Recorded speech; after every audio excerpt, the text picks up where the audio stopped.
الحمد لله رب العالمين، الصلاة والسلام على أشرف الأنبياء والمرسلين، نبينا وحبيبنا محمد بن عبد الله الأمي الأمين، وعلى آله وأصحابه وأتباعه ومن تبعهم بإحسان إلى يوم الدين. أما بعد، قال النبي صلى الله عليه وسلم: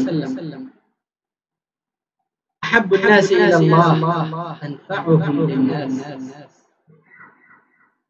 ما قال أحب المسلمين أو المؤمنين أنفعهم للمسلمين أو القريبين، بل قال عليه الصلاة والسلام: أحب الناس إلى الله أنفعهم للناس. اللہ رب العزت نے نبی کریم صلی اللہ علیہ وسلم کو، کیونکہ نبی کریم صلی اللہ علیہ وسلم اللہ تعالیٰ کے حکم کے بغیر اپنا لب ہلاتے بھی نہیں. لب کشائی تب فرماتے ہیں جب رب العزت کی طرف سے حکم ہوتا ہے.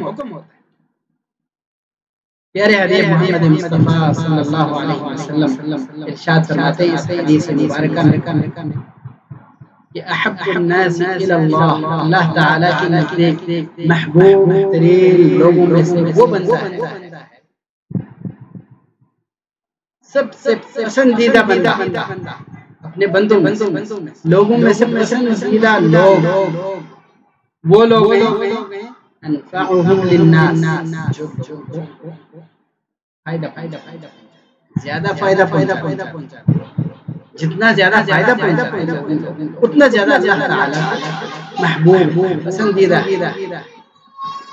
اللہ تعالیٰ نبی کریم صلی اللہ علیہ وسلم نے یہ نہیں فرمایا کہ مسلمانوں میں وہ پسندیدہ ہے جو مسلمانوں کو یا قریبی رشتہ داروں کو فائدہ پہنچائے.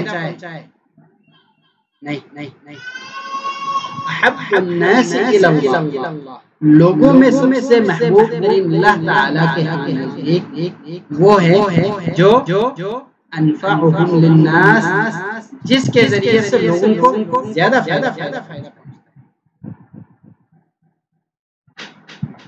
اور فائدہ پہنچانے کے بہت سارے طریقے ہیں. لوگوں کو آپ جو ہے اپنی زندگی میں اپنے استطاعت کے مطابق بہت سارے طریقے ایسے ہیں کہ ان طریقوں سے آپ لوگوں کو فائدہ پہنچا سکتے.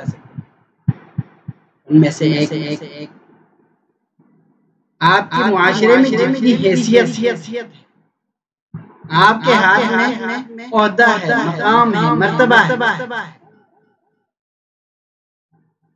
اسی حیثیت کے مطابق آپ لوگوں کو فائدہ پہنچائیں.